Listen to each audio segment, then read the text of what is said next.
श्री राधा कृष्णाय नमो नमः। सर्वप्रथम मैं भगवान श्री राधा कृष्ण के श्री चरण कमलों की वंदना करता हूँ। आप सभी भक्त श्रोताजनों को भी सादर नमस्कार करता हूँ। ग्रंथ श्री नारद भक्ति सूत्र से आज हम दूसरे अध्याय का श्रवण करेंगे, जिसका शीर्षक है अनन्य प्रेम है भक्ति, जो इस ग्रंथ में इस प्रकार से वर्णित है। वह प्रेमा भक्ति कामना युक्त नहीं है, क्योंकि वह निरोध स्वरूपा है। यदि कोई कामना है तो वह भक्ति नहीं, वह प्रेम नहीं। भक्त कहते हैं भगवान से कुछ भी मांगने वाला प्रेमी नहीं है। यह बात सही है कि वह सुकृति ही है जो संसार से कामना नहीं करता, भगवान से मांगता है।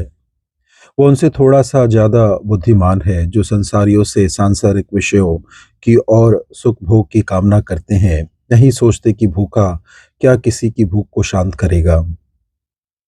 विषयों की मांग से इंद्रियां क्षणिक रूप से तुष्ट होती है। यह तुष्टि आग में डाली हुई समिधा या धृत के समान है। ऐसा करने से वासना भड़कती है और की मांग करता है मन। जबकि भक्ति में डूबे हुए प्रेमी की इंद्रियां भगवान से जुड़कर ऐसी तृप्ति का अनुभव करती है कि उनकी प्रवृत्ति फिर विषयों की ओर होती ही नहीं है। जिसकी खोज इंद्रिय और मन विषयों में या विषय सुख में कर रहा था, वह मिल गया। तब दूसरी ओर प्रवृत्ति होने का सवाल ही पैदा नहीं होता। यही निरोध है। यह सहज निरोध है, क्योंकि प्रेमा भक्ति में भगवान के अतिरिक्त और कुछ रह ही नहीं जाता। योग की परिभाषा भी चित्त वृत्तियों के निरोध के रूप में की गई है। योगश्च चित्त वृत्ति निरोध। योग में निरोध संयास हो जाता है। इसके लिए अभ्यास और वैराग्य की आवश्यकता है। मन बार बार विषयों की ओर प्रवृत्त होता है। उसे हठ पूर्वक प्यार दुलार से समझा बुझाकर वहां से हटाना पड़ता है। लेकिन प्रेमा भक्ति में ऐसा नहीं है। यहाँ हठ की, प्रयास की, अभ्यास की, विशेष प्रेरणा की आवश्यकता नहीं। जिसमें भक्त समग्र रूप से भगवान के प्रेम में डूब जाता है, तब उसमें मुक्ति और आनंद की कामनाओं का भी समूल नाश हो जाता है। इस निरोध की झलक अर्थात विषयों आदि के प्रति उपरामता सांसारिक प्रेमी में देखी जा सकती है। उसका खाने पीने में मन नहीं लगता, नींद उड़ जाती है उसकी। सुना है प्रेमियों के मुख से कि कोई पूजक कर्मकांडी आसन बिछाकर पूजा कर रहा था। वहां से कोई प्रेमी गुजरा, उसके पांव की ठोकर लगी, पूजा की सारी सामग्री बिखर गई। पूजा करने वाले ने डांटा फटकारा उसे, वो चुप रहा। उसकी आंखों से आश्चर्य झांक रहा था। पुजारी ने पूछा, क्या टुकुर टुकुर देख रहा है? प्रेमी बोला, मैं तो खुदा की बनाई गई संसारी वस्तु के प्रेम में हूँ, मुझे पता नहीं कि क्या कर रहा हूँ। आसपास क्या हो रहा है, क्या टूटा, क्या छूट रहा है, क्या छूटेगा, कोई हिसाब किताब नहीं है मेरे पास। और तुम तो दुनिया बनाने वाले के सामने बैठे हो, फिर भी तुम्हें होश है आसपास का। तुम्हें पता चल रहा है कि क्या घट रहा है। कैसे घटिया प्रेमी हो। प्रेमी शब्द को कलंकित मत करो। भक्ति में छोड़ना नहीं पड़ता, अपने आप ही सब छूट जाता है। त्यागी छूटता है और भक्त से सब छूट जाता है। त्यागी के पास इस अहंकार को संभाल कर रखने के लिए खास जगह होती है कि उसने त्यागा है, जबकि प्रेमी के पास रत्ती भर स्थान नहीं होता, जहां वह भगवान के अलावा किसी और को स्थान दे ही नहीं सकता। उसका तो रोम रोम भगवान से परिपूर्ण है। एक जिज्ञासु ने किसी महात्मा से जब त्याग के अहंकार के बारे में पूछा, तो मुस्कुराकर बोले, अच्छा सवाल है। इस अहंकार की चपेट में वही आते हैं जिन्होंने किसी सद्गुरु की कृपा प्राप्त नहीं की है। अच्छा बताओ, तुम नित्य मल त्यागते हो, तुमने कभी उसकी ओर थोड़ा भी ध्यान दिया क्या? उस त्याग का अहंकार कभी हुआ है तुम्हें? उससे सुख मिला है? वह त्याग ना हो तो वैद्य या डॉक्टर के पास जाते हो, पूछते हो कि त्याग का उपाय बताएं, दवा दे ताकि त्याग हो। महात्मा ने अपनी बात कह दी। सार्थकता की बुद्धि बनी हो उस वस्तु के लिए जिसे त्यागा है, तो अहंकार निश्चित होगा। निरर्थक को छोड़ने का क्या अहंकार। निरोध का अर्थ है लौकिक और वैदिक सभी प्रकार के कर्मों का त्याग। यदि निरोध शब्द का संकेतार्थ समझ में आ गया होगा तो यह सूत्र स्पष्ट हो जाएगा, लेकिन अड़चन है सामान्य व्यक्ति के समझने में। लौकिक कर्म का छूटना तो समझ आता है, लेकिन वैदिक या शास्त्र प्रतिपादित कर्मों के छूटने को मन नहीं मानता है। परंतु देखने में आया है कि शास्त्र विहित कर्म प्रभु भक्त द्वारा सहज रूप से होते हैं, जबकि जिसमें प्रेम का जागरण नहीं हुआ है उसे उन कर्मों को करने के लिए प्रयास करना पड़ता है। इस बात को जरा गहराई से समझने की आवश्यकता है। लोक में नाटकीयता से काम चल जाएगा क्योंकि वहां तो सभी नाटक कर रहे हैं, लेकिन प्रेम में प्रेम के नाटक से काम चलने वाला नहीं है। व्यवहार द्वारा भी उसे समझा जा सकता है। जहाँ संबंध जितने निकट होते हैं वहां नाटक की कलई खुले बिना नहीं रहती, बल्कि कभी कभी तो देखने में आया कि बाहरी दिखावट बहुत हल्की पड़ जाती है। मौन सारे शब्दों को आत्मसात कर देता है। भगवान श्री कृष्ण ने अर्जुन से जब वेदों के ऊपर उठने की बात कही कि त्रैगुण्य विषया वेदा निस्त्रैगुण्यो भवार्जुना, अर्थात अर्जुन तुम तीनों गुणों से ऊपर उठो, तो उसका अभिप्राय ही है कि आत्मवान हो। जो पढ़ा लिखा है, सुना है, उसे अनुभव की कसौटी पर कसो। अनुभव के सामने सारी जानकारी फीकी पड़ जाती है। भगवान के बारे में जानना और भगवान का दर्शन करना बिल्कुल अलग अलग बातें हैं। जब लोक वेद शब्द का प्रयोग आता है तो इसका संकेत इहलोक और परलोक भी होता है। संसार के सुख की कामना के केंद्र से सारे कर्म हो रहे हैं। यही बात श्रुति सम्मत चलने वालों की है। वे परलोक में सुख की कामना कर रहे हैं। केंद्र में उनके भी भोग है। निरोध का अर्थ है इन्हें रसहीन स्वीकार कर लेना। जो वेद को नहीं मानता वह भी सुख चाहता है। यावत जीवित सुख जीविते, जब तक जियो सुख पूर्वक जियो। इसी तरह दूसरा सुख के साधनों की तलाश वेदों में कर रहा है। देखा जाए तो दोनों ही भगवान से दूर है, उन्हें भगवान से कोई लेना देना नहीं है। ऐसे में प्रेम के अंकुर के फूटने की कोई संभावना ही नहीं है। वहां तो प्रेम की जड़ में स्वार्थ का मट्ठा डाला जा रहा है। तभी वेदों को भी ताक में रखने की बात की गई है। उसमें भगवान अन्यता और उसकी विरोधी वृत्ति में उदासीनता, इसे निरोध कहते हैं। अनन्यता होती है प्रेम में। कहते हैं नशतर लैला के नस पर चला तो खून मजनू की नस से बहने लगा। श्री रामकृष्ण के जीवन की भी ऐसी ही घटना का आवरण है। कोड़े किसी और को मारे जा रहे हैं, निशान रामकृष्ण देव की पीठ पर हो रहे हैं।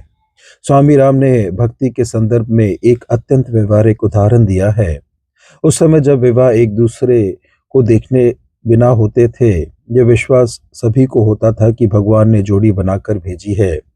कोई ना कोई तो होगा जिससे रिश्ता जुड़ेगा। फिर रिश्ता पक्का हो जाता। रिश्ता तो हो गया, लेकिन किससे, कैसा है वह, यह देखने जानने की उत्सुकता बनी रहती। देख लिया, झलक मिल गई उसकी, पसंद आ गया, आंखों के रास्ते हृदय में उतर गया। बार बार देखने मिलने की इच्छा होती। मिले, बातचीत हुई, अब तो कुछ होश नहीं। कब एक होंगे, इस चाह में एक एक पल काटे नहीं कटता। फिर विवाह हो गया, रिश्ता मुखर हो गया। आज के बाद पति पत्नी का रिश्ता है। पंडित ने सबके सामने कह दिया, बाकी सब बदल गया। आया गया हो गया, लेकिन वह रिश्ता और पक्का हो गया। नाम का, चित्र का लॉकेट दोनों के गले में है। फिर धीरे धीरे सारी औपचारिकताएं समाप्त। कुछ भी कहना जुबान तक आकर रह जाता है। लगता है यह भी कोई कहने की बात है। दोनों पढ़ लेते हैं एक दूसरे को, और आखिर में सब कुछ बिना सोचे विचारे एक दूसरे के लिए हो रहा है।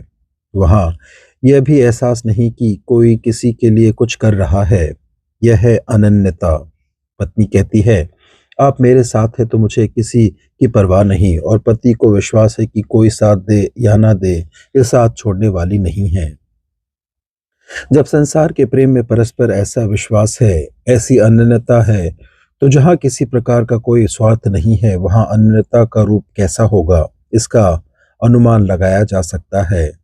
जब दूसरापन नहीं होता, अपनापन भी नहीं होता, बल्कि मैं का भाव होता है, वह है अनन्यता। स्वामी राम के शब्दों में, जो तू है सो मैं हूँ, जो मैं हूँ सो तू, न कुछ आरजू है न कुछ जुस्तजू है। तुम्हारे सिवा मेरा कोई अन्य नहीं है। यह पूर्ण समर्पण की स्थिति ही अनन्यता है। प्रेमी भक्त और भगवान का संबंध दो शरीर एक जान का है। भगवान के अलावा वह अन्य सभी के प्रति उदासीन होता है। उदासीन का अर्थ उपेक्षा का भाव रखना नहीं है। उत और आसीन, उदासीन, यह परिभाषा भी कुछ विद्वान करते हैं। वह ऊपर उठ गया है, द्वंद्व से इसे कोई फर्क नहीं पड़ता। भगवान के अतिरिक्त कुछ ना रहे तो भी वह जानता है भगवान के अलावा कुछ है ही नहीं। श्री कृष्ण ने उदासीनो गतत्वथा कहा है, जिसे विषय व्यथित नहीं कर सकते वह है उदासीन। इसलिए प्रेमी भक्त की सोच है, हो तो ठीक, ना हो तो भी ठीक। अपने प्रियतम भगवान को छोड़कर दूसरे आश्रयों के त्याग का नाम अनन्यता है। गजेंद्र मोक्ष की कथा अत्यंत प्रचलित है। जब तक गजेंद्र ने अन्य का आश्रय लिया, ग द्वारा खींचा जाता रहा, अपनी पत्नियों, मित्रों, पुत्रों और दल बल की ओर देख रहा था कि कोई तो बचाएगा। इनमें से भगवान से नहीं जुड़ा। भगवान के साथ अनन्यता का भाव नहीं था। है भगवान, उनकी पूजा अर्चना कर लेंगे, नित्य नैमित्तिक प्रायश्चित या उपासना के रूप में, लेकिन प्राथमिकता में नहीं है भगवान। जैसे ही आश्रय टूटा, टूटे सहारे भगवान सहारा बने। ग्रास से ही नहीं, जन्म मृत्यु के चक्र से ही मुक्ति मिल गई। भगवान को लगा इसका कोई आश्रय नहीं, तो भागे बैकुंठ से। गरुड़ की गति भी उन्हें तब कम लगी। यह है अनन्यता। यही स्थिति द्रौपदी की है। पांडवों को आश्रय माना हुआ है। सभा में उपस्थित श्रेष्ठ जनों के आश्रय की अभिलाषा है, लेकिन सभी आश्रय दीमक खाई वैसाखियों की तरह कमजोर निकले। आश्रय तो क्या बनते वो, किसी के मुख से एक शब्द ना निकला सांत्वना का। सब सिर झुकाए बैठे रहे। सिरों की तो लड़ाई थी सारी। लेकिन जब द्रौपदी ने उसका आश्रय लिए, जो सच्चा आश्रय है, तो स्थिति ही बदल गई। क्या हो रहा है किसी को समझ ही नहीं आया। सारी और नारी का भेद समाप्त हो गया। वह हुआ जो सारी संभावनाओं से परे था। भगवान मेरे हैं, वही मेरे हैं। यह है अनन्यता का परम भाव, प्रेम का आधार, प्रेम की अभिव्यक्ति। लौकिक और वैदिक कर्मों में भगवान के अनुकूल कर्म करना ही उसके प्रतिकूल विषय में उदासीनता है। कूल शब्द का अर्थ है किनारा। जिस किनारे पर भगवान है, वही भक्त भी हो तो अनुकूलता है। भगवान का सदैव सामीप्य भी इसका अर्थ हो सकता है। इस तरह अनुकूल आचरण का अर्थ हुआ जो कर्म किया जा रहा है, जो भाव या विचार उठ रहे हैं, उनका केंद्र भगवान है। यहाँ भगवान से कुछ प्राप्त नहीं करना, बल्कि भगवान के सतत सानिध्य की कामना है। वेदेशों के संदर्भ में तो यह बात समझ आती है, लेकिन लोक में ऐसा होना कैसे संभव है। परंतु सूत्र में यह शब्द सर्वप्रथम है। संकेत है कि लोक व्यवहार में भी भगवान ही प्रमुख होने चाहिए। ये ज्ञान मार्ग के सर्व खलविदम ब्रह्म, इस अनुभव की मानो व्यवहारिक व्याख्या है। ज्ञान की यात्रा में यह अनुभव अत्यंत महत्वपूर्ण है। मैं ब्रह्म हूँ और यह चराचर ब्रह्म का ही रूप है। दोनों अनुभव तत्काल होते हैं। यदि ऐसा ना हो तो समझो वो अनुभव नहीं, अहंकार की पुष्टि है। ऐसे में ऊंच नीच की वृत्ति और ज्यादा पुष्ट हो जाती है। मैं ब्रह्म हूँ इसलिए श्रेष्ठ हूँ और अन्य जीव हैं इसलिए निकृष्ट हैं। ज्यादातर वेदांतियों के व्यवहार में यह भाव दिखेगा। शास्त्र इसकी आज्ञा नहीं देते। यह सूत्र संकेत दे रहा है कि जब सब भगवान ही है, तो किए जाने वाले सभी कर्मों का केंद्र वह क्यों नहीं हो सकते। पुत्र, पत्नी, भाई, बहन, मित्र, पड़ोसी, अपने और परायों के साथ व्यवहार करते समय भगवत दृष्टि क्यों नहीं हो सकती। जित देखो तित श्याममयी है। भक्त की यह दृष्टि होती है, अन्य वृत्ति का उसमें कतई अभाव हो जाता है। यही है उदासीनता। भक्त विधि निषेध के चक्कर में नहीं पड़ता, भगवान से जोड़कर कर्मों का प्रतिपादन करता है, कर्मों को भगवान के प्रति अर्पित करता है। यही उदासीनता का भाव है। यज्ञ करते समय इदम ना मम, मेरा कुछ नहीं है, यह बात उदासीनता को ही व्यक्त करती है। विधि निषेध से अतीत अलौकिक प्रेम प्राप्ति करने का मन में दृढ़ निश्चय हो जाने के बाद भी शास्त्र की रक्षा करनी चाहिए, अर्थात भगवदनुकूल शास्त्रोक्त कर्म करने चाहिए। अत्यंत महत्वपूर्ण है यह सूत्र। इस सूत्र को सही से समझने के बाद भटकाव की संभावना नहीं रहती। व्यक्ति की सहज प्रवृत्ति है नकारने की, ऐसा उसने सीखा है। ऐसा करने से उसका अहंकार पुष्ट होता है। लगता है उसे कि वह भी कुछ है। कुछ करके ऐसा करना थोड़ा कठिन है, जबकि नकार कर ऐसा सरलता से हो जाता है। इसलिए बिना जाने समझे शास्त्रों को नकारने वालों की एक लंबी कतार खड़ी है। कोई स्वाध्याय को नकार रहा है, कोई ब्रह्म साधनाओं को नकार रहा है, कोई स्मृति पुराणों को नकार रहा है, तो कोई समूची पुरातन चिंतन परंपरा को नकारने में अपनी शक्ति को झोंक रहा है। लेकिन देवर्षि नारद यहाँ कह रहे हैं कि ऐसा करना भूल है। वह कहते हैं, जब तक विधि निषेध के संस्कारों का लेश भी मन में बना है, तब तक शास्त्र विहित का त्याग नहीं करना है, उसका संरक्षण होना चाहिए। व्यवहार में साधक को शास्त्रों का त्याग नहीं करना है। एक संत द्वारा दिया गया उदाहरण संभवतः देवर्षि के भाव को सरलता से स्पष्ट कर सके। काशी फल की बेल पर फूल की पिछली ओर से फल बनना शुरू होता है। जब वह पूर्ण रूप से विकसित हो जाता है तो फूल मुरझाकर नीचे गिर जाता है, झड़ जाता है, तब पुष्प। ऐसा फल के पूर्ण विकास के बाद होता है। अब अगर कोई यह सोचे कि फूल ने तो झड़ना ही है, तोड़ दो पहले ही इसे अपनी सुविधा के अनुसार, तो बात बिगड़ जाएगी।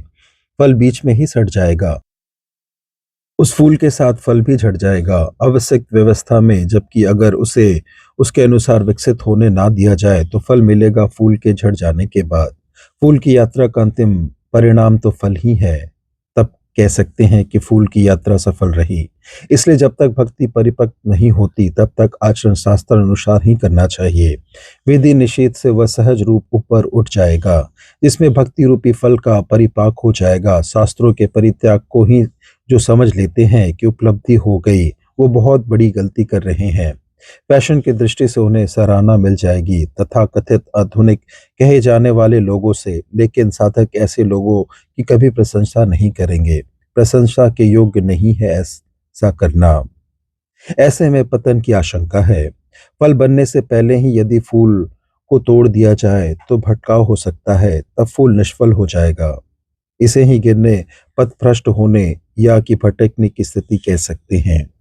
इन दिनों शास्त्र वचनों का सहारा लेकर शास्त्र के विरुद्ध आचरण का बोलबाला है। इसलिए आवश्यक हो गया है कि शास्त्रों को उनके मूल स्वरूप में समझने का प्रयत्न किया जाए। शास्त्र की भाषा में ही उसकी आत्मा को भली प्रकार समझा जा सकता है। किसी निर्णय पर पहुंचने के लिए शास्त्र ने जो कसौटियों को रखा है, उन्हें भी जानना समझना जरूरी है। मैं विद्यार्थी जीवन में एक ऐसे संत से मिला जो शास्त्रों के विरोधी थे। हमेशा एक ही बात दोहराते, एके आखर प्रेम का पढ़े सो पंडित होए। लेकिन प्रेम का दूर दूर तक कहीं नाम नहीं था उनके जीवन में। कबीर साहब जब इस बात को कहते हैं तो समझ आती है बात। गुरु नानक कहते हैं तो ऐसा लगता है सच कह रहे हैं। जब फल ही मिल रहा है तो फूल को क्या तलाश करना। और आचरण के बारे में जब ये कुछ कहते हैं तो लगता है कि अपने तरीके से अपनी भाषा में शास्त्र को ही दोहरा रहे हैं। आज के संदर्भ में जब कहा जा रहा है, गया जा रहा है, बाकी दिया गल्ला छड्डो दिल साफ होना चाहिए, तो इन शास्त्र संबंधी विधि निषेध को छोड़ने या कि इनके छूटने से संबंधित सूत्रों को समझने की आवश्यकता है। शास्त्र की उपेक्षा मनमाना आचरण करना भक्ति नहीं है। ऐसे में गिरने की 100% आशंका है। लोग गिर ही तो रहे हैं। लोक व्यवहार जब तक है तब तक प्रेमा भक्ति अपनी उत्कृष्टतम स्थिति में नहीं पहुंच सकती। लेकिन भोजन आदि व्यापार तो तब तक रहेगा जब तक शरीर धारण किया हुआ है। व्यवहार के दो भागों में विभाजित कर दिया गया है यहाँ। एक तो वह जो व्यक्ति और समाज के परस्पर संबंधों से संबंधित है, और दूसरा है वह जिसके साथ शरीर की प्राथमिक आवश्यकताएं जुड़ी हुई है। लोक व्यवहार तब तक बना रहेगा जब तक भक्ति अपनी पराकाष्ठा पर नहीं पहुंच जाती। भगवान के अलावा भी भले ही वह भगवान के ही विभिन्न नाप रूप हो, जब तक कुछ और है तब लोक व्यवहार चलेगा ही। बस तभी तक चलेगा जब भक्त तक भक्त ना हो जाए, उसके बाद तो वह गल जाएगा। और भोजन आदि प्राथमिक आवश्यकताओं का संबंध क्योंकि शरीर से है, इसलिए यह शरीर के रहने तक बना रहेगा। सूत्र का दूसरा भाग एक अन्य संकेत भी करता है कि विलास और आवश्यकताओं में हमें स्पष्ट अंतर समझना होगा। कभी कभी सिद्ध पुरुषों के जीवन को समझने और जानने पर यह भी सामने आया है कि शरीर को धारण करने के लिए वे किसी एक शारीरिक आवश्यकता से स्वयं को जोड़ लेते हैं। क्यों? इसका उत्तर तो कोई उन्हीं से पूछे। ऐसे वासना ही शरीर को जीवित रखती है। ऐसी ही एक घटना को उल्लेख श्री रामकृष्ण परमहंस के जीवन में देखने को मिलता है। कहते हैं कि वे भूख को बर्दाश्त नहीं कर पाते थे। भूख लगती तो बच्चों की तरह रसोई में घुस जाते और शारदा माँ से खाना खिलाने का हट करते। एक बार जब शारदा माँ ने रोका तो बोले कि शरीर छूटना चाहता है, भोजन की वासना से जकड़ रखा है इसे। तब भूख मुझे व्याकुल ना करे, मैं दौड़कर रसोई में ना आऊं, तुमसे खाना देने की जिद ना करूं तो समझ लेना 3 दिन रह गए इस शरीर को छूटने में, और ऐसा ही हुआ भी। इस प्रकार से ग्रंथ श्री नारद भक्ति सूत्र से आज के अध्याय की संपन्नता होती है। श्रवण करने के लिए और अपना बहुमूल्य समय देने के लिए आपको धन्यवाद। त्रुटियों के लिए क्षमा प्रार्थी हूँ। श्री राधा कृष्णाय नमो नमः।